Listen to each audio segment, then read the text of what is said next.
Hi, we're going to do, a support video for the final two written response problems on the fundamental math test. These are challenging problems. Both of them are worth 5 points. The video that I'm putting together today walks you through all the information you'll need to know to get those problems correct. It won't do the problem for you, but it will definitely unlock some of the steps that are the most challenging about both the problems that we have. So I'm going to share my screen and we're going to take a look at some of the key points that you'll need to understand in order to do this. So I've got a small slide deck here and I'm going to present that to everyone. Please know that when we ask you to redo these problems, if you could kindly do the problems on a separate piece of paper and then snapshot, either send a text or an email with images of the problem kind of reworked on that paper. Show your work. That's really important. And also, please remember to use a calculator. I'm going to be mentioning that time and time again as we go through this. So we'll jump into the presentation. First, we really want to read the problem carefully. How do you get the cost of fruit? So this is obviously the first extended response problem. If you could just read along with me, take a second, pause the video if you need to, get out the first problem again. Look at it on your phone, wherever's most convenient, and read this with me. So Frankie is helping his mother make fruit salad. The sign shows the prices for the three kinds of fruit he'll need for the fruit salad. The bananas at the store are 3 for 99 cents. Oranges are 6 for $1.50. And then peaches are 4 for $1.28. Frankie's mother tells him that they need 5 bananas, 15 oranges, 10 peaches for the salad. Determine the cost for the amount of fruit Frankie needs. Show or explain your answer. So, reading through that, there's a lot to the question, but the basic thing we want to know, how do you get the cost of the fruit? Basically, how do you get the cost of one fruit? Let's examine this further. So, use a calculator when we do this. Again, if I look at the problem, it tells me that the store is going to charge 99 cents for 3 bananas. So if 3 bananas cost 99 cents, I need to divide. And what I need to divide is 3 into 99 so I can get this. And you can already see I've got the cost 33 cents, but that is not as important as how I did it. Please use a calculator that you have at your house or your phone to do this with me. If you don't do this part, you will not know how to do the rest of it. Even though you see that one banana costs 33 cents, knowing how I got there is so much more important than just getting that small part of the problem right. So I do not want to put the 3 into the calculator first. Make sure your calculator is clear. There's nothing in here. You can see that the 3 bananas cost 99 cents. We're going to put in 0.99 first. We're going to hit the division or the divide key on the calculator. And then we're going to put in 3. Hit your equals button. That should get you 0.33 or 33 cents.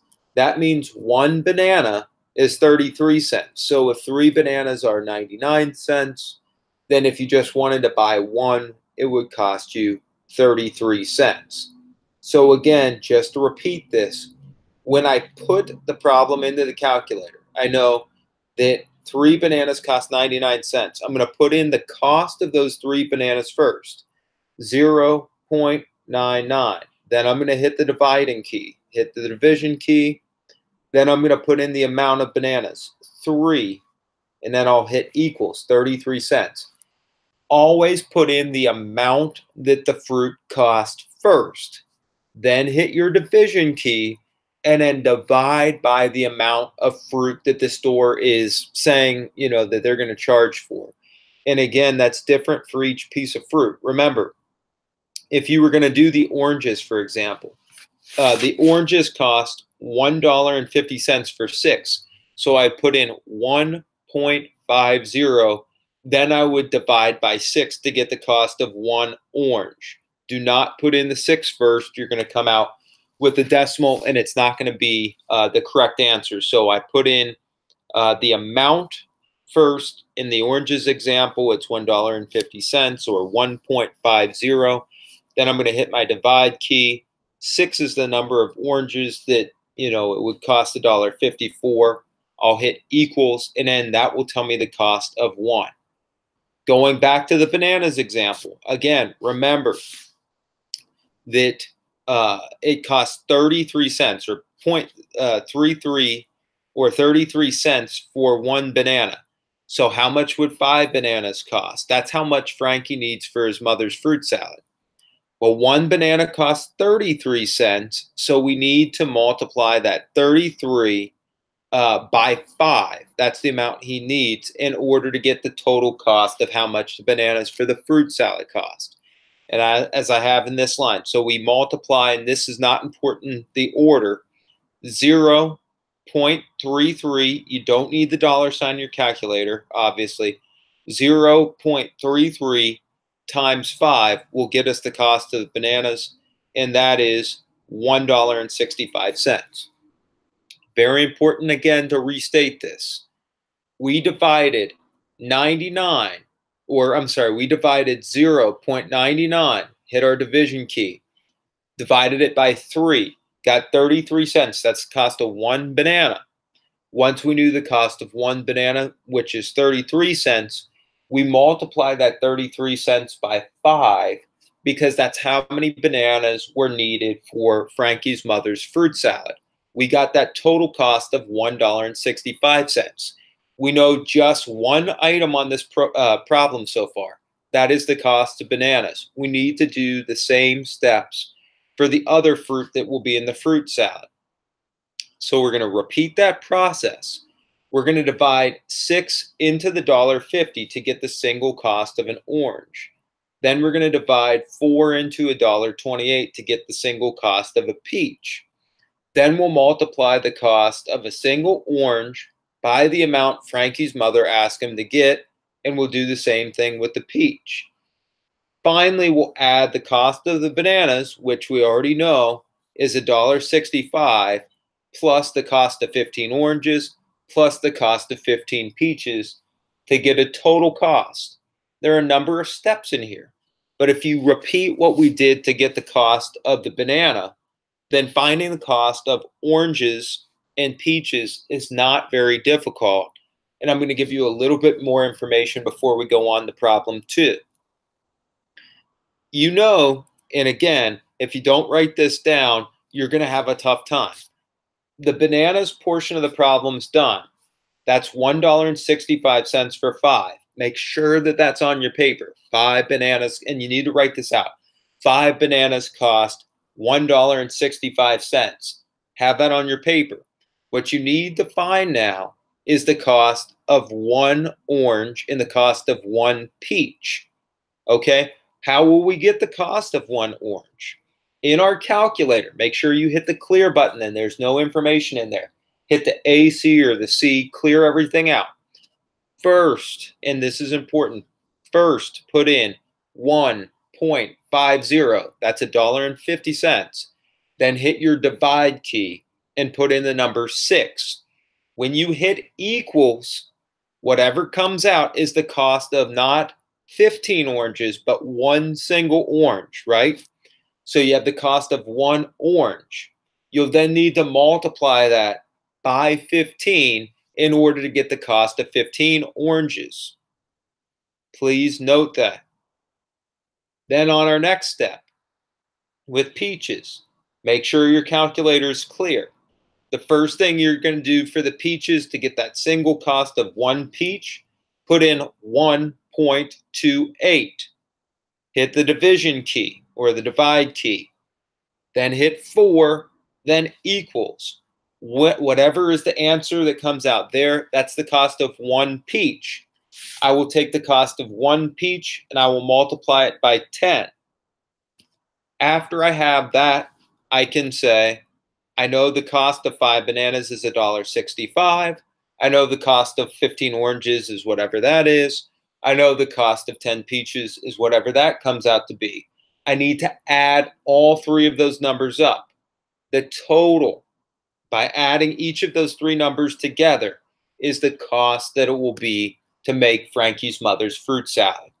I've tried to make this as step-by-step as I can. Most certainly email us if you have any questions.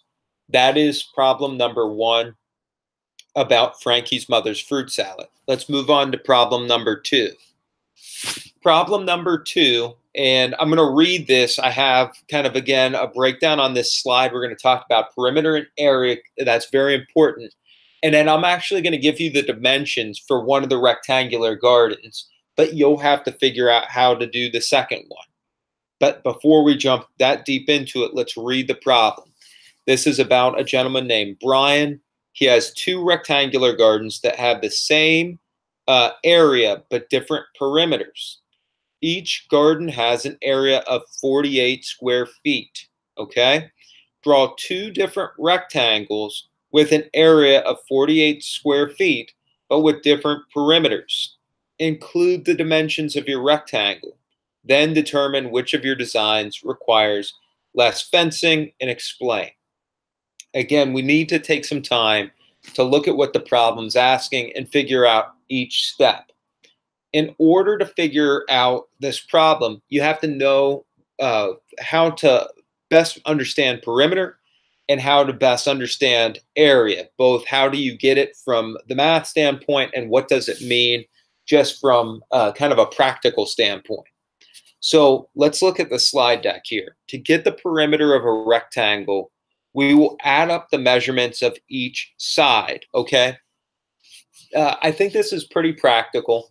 If you think about a piece of paper, or at least most pieces of regular printer paper, the length and width are not the same size. The lengths are the same size and the widths are the same size, but the length and width are different.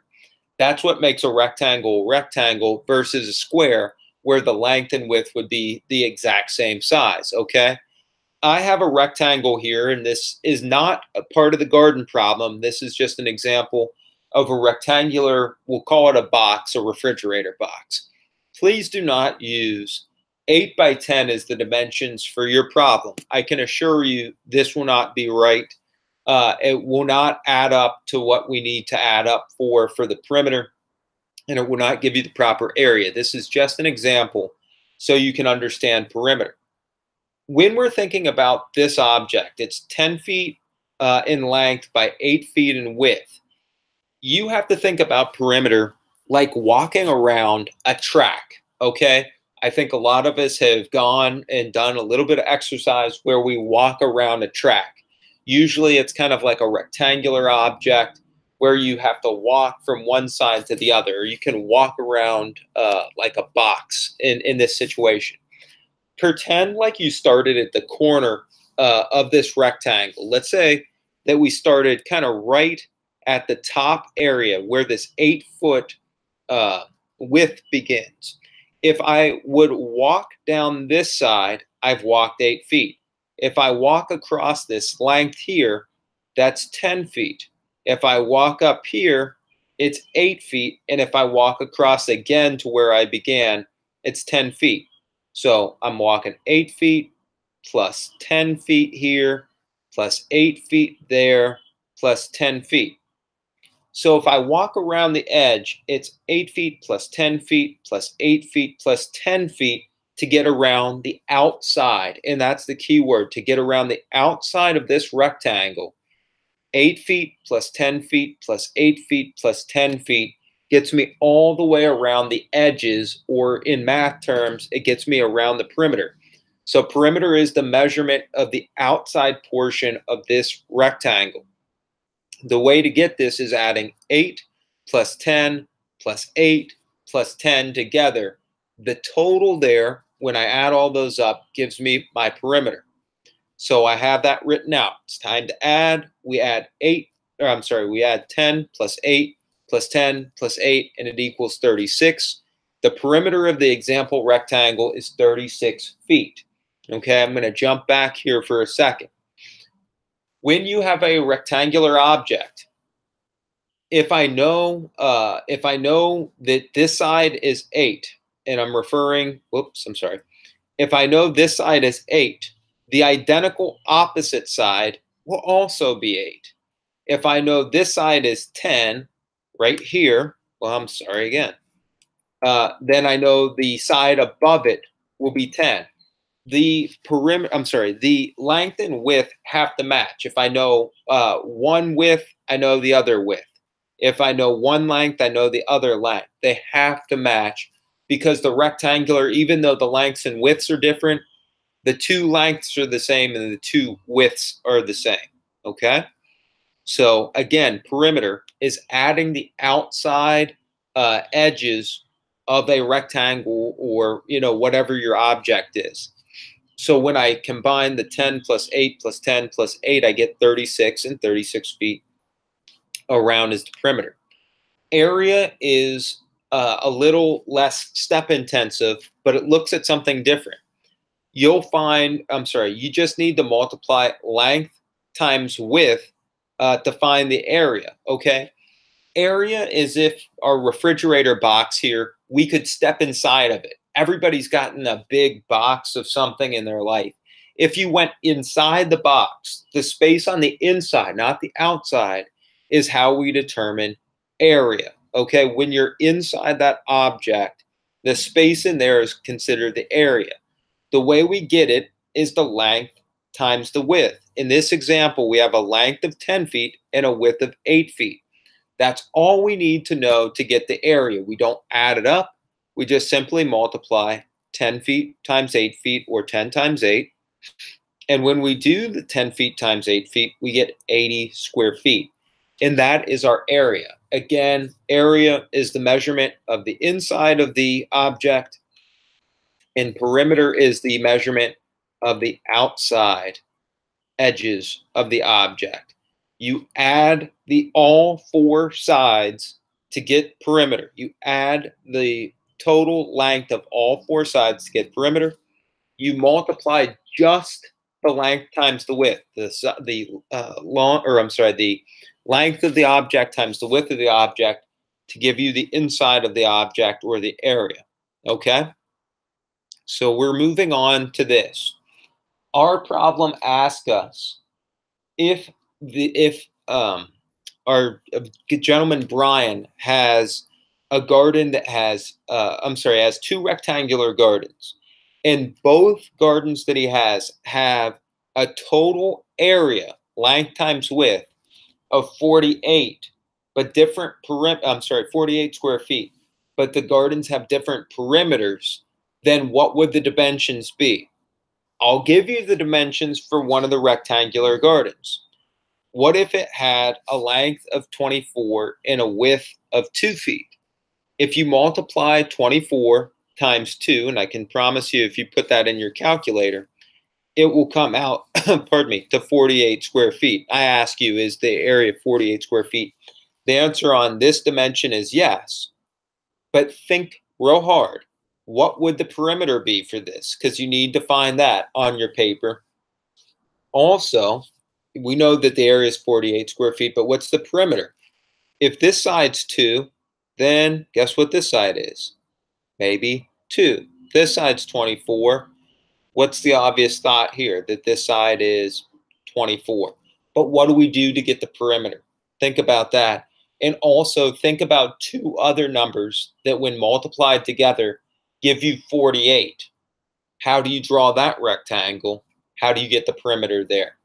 Those are the questions you'll need to answer on a separate piece of paper, and then forward to us through a text screenshot, a text picture, or email a picture of your paper where you've worked these out further in order to get those points that are needed to pass this fundamental math test. Any other questions, feel free to email us. Thank you so much.